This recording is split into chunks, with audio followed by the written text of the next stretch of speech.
Hi all, I hope you're enjoying this series on Kotov. I certainly am.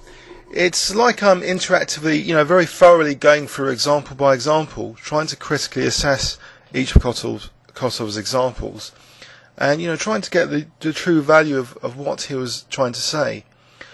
The fourth example is very interesting. It's a game in, I believe, a World Championship match, Chigorin versus Tarrasch. So it was the fourth game of the match, which I looked up, and before we get to the concrete position, let's have a quick look at what happened in the game. So Tarrasch, who by the way wrote a lot about chess, in particular his thinking, like he had quite prescriptive rules about the game and how it should be played, and he wasn't a great friend of Nimzovich, who tried to outrage him through these hypermodern ideas. So Tarrasch was known for very dogmatic thinking, but in this game, I believe Tarrasch played exceptionally well to generate a lot of queenside counterplay, and in particular getting a very dangerous outside passed A pawn, which, if you go back a few videos of one of my games at Southend, where I talk about the amazingly surprising piece sacrifice, in that game, I was faced with an opponent with a very dangerous outside passed pawn. So we'll see in this game, if you look at Black's play here, Black's got a little bit more space potentially on the queen side, and is going to be undermining White's pawn chain on d3. And White now has to reshuffle a lot of his pieces to get the pieces, especially these, if he wants to use these pawns for an attack, he's going to have to get his pieces out of the way. And so he actually starts reshuffling his pieces out of the way now. So the bishop goes back, and now the knight moves back. So the f pawn is now liberated. So you see now White's got a very crude kind of attacking plan. And Tarrasch is now using the time to sort of, first of all, he establishes a barrier on the king side, trying to support the f6 square in particular. So he's got a lot of pieces covering f6, so he's leaving his queen deliberately on d8, and he's reserving the possibility of playing f6 as well. And White really is pushing now for g5. He's going to try and get everything to push for g5. So you're going to see he's going to reroute his knight soon. But first he does realise that in order for the attack to be a bit more successful, to have a bit more chance of success, this bishop would be ideally outside of the pawn chain, like this. If he can get his bishop on this diagonal, then g4 and this plan will be even more effective. So there is White's plan outlined. Black now takes on d3, and that does give White the opportunity to use this diagonal, d1 to b3, to reroute the bishop. So we see nice positional play from both sides.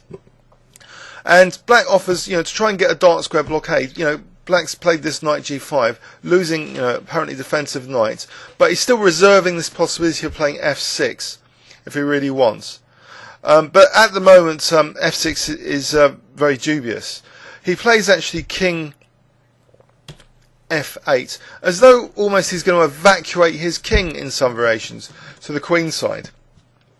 White plays now this bishop e2, so we see now this manoeuvre coming up, bishop e2 to b3.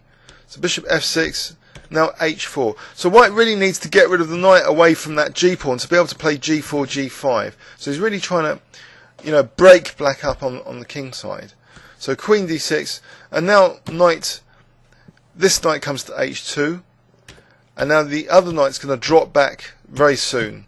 So first the bishop goes to its ideal post. It's no longer, bad. It's working with the pawn chain on that diagonal against the black king.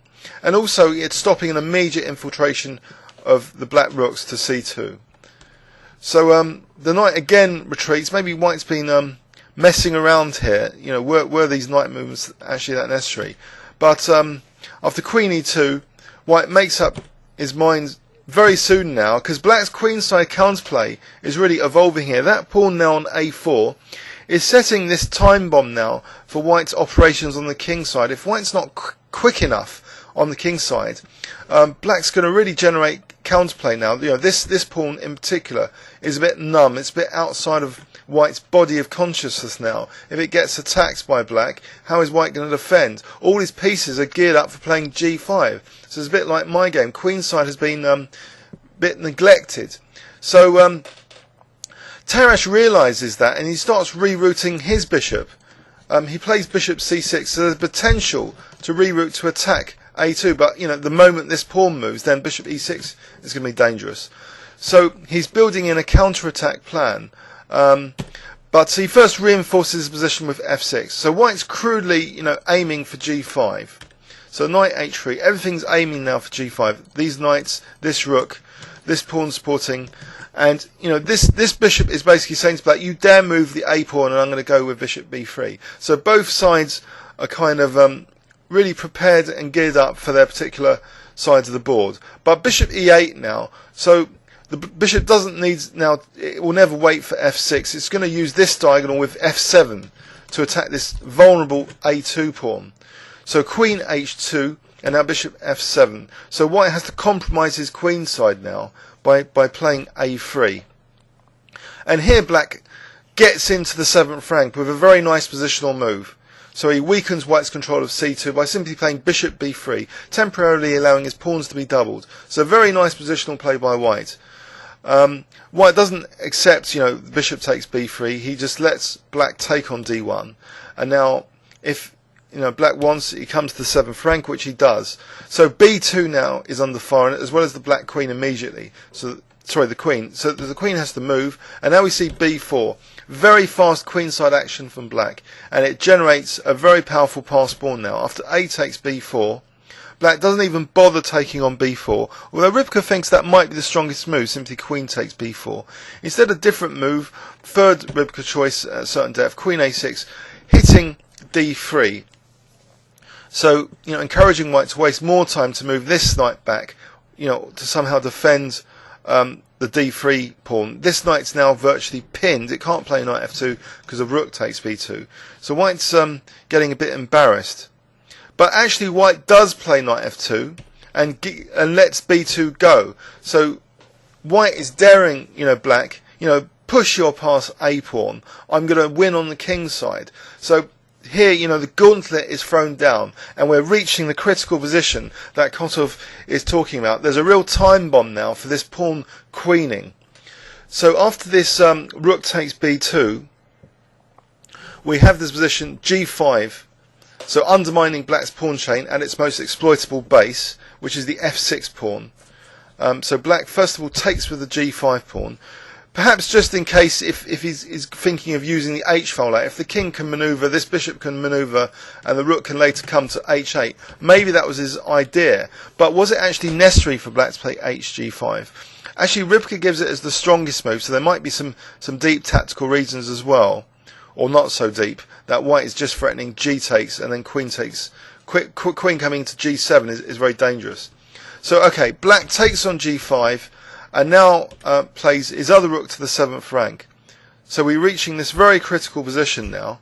After knight g4, so f6 and e5 are under fire. Black tries to support the e5 square in particular to avoid an immediate, say, knight sacrifice. Was that really on the cards? Say black had just casually played a3. Then Rybka gives, let's give it a little bit of depth. At depth 10 it's not seeing anything for white here, as though a3 is just equal here. I'll just give it a little bit of time, and I'll look at the example position now to see how far we are from it.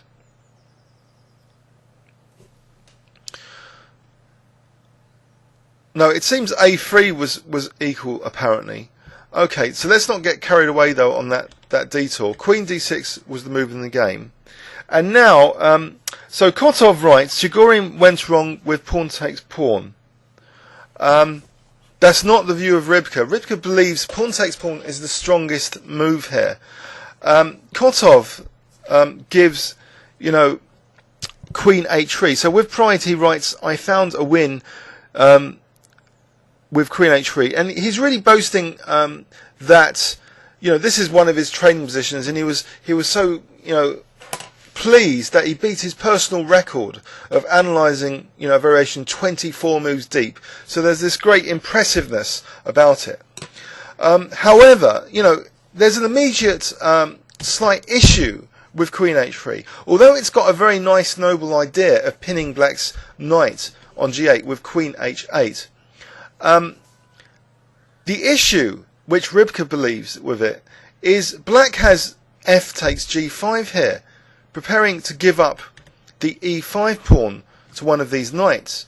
Because if, say, knight f takes e5, then bishop f6, and black, is really establishing quite a difficult blockade to break through. For example, knight g6, king e8, the king's starting to run, and now if queen h8 here, then black can casually just sacrifice a piece. Because remember, black's got this time bomb, this passed pawn, and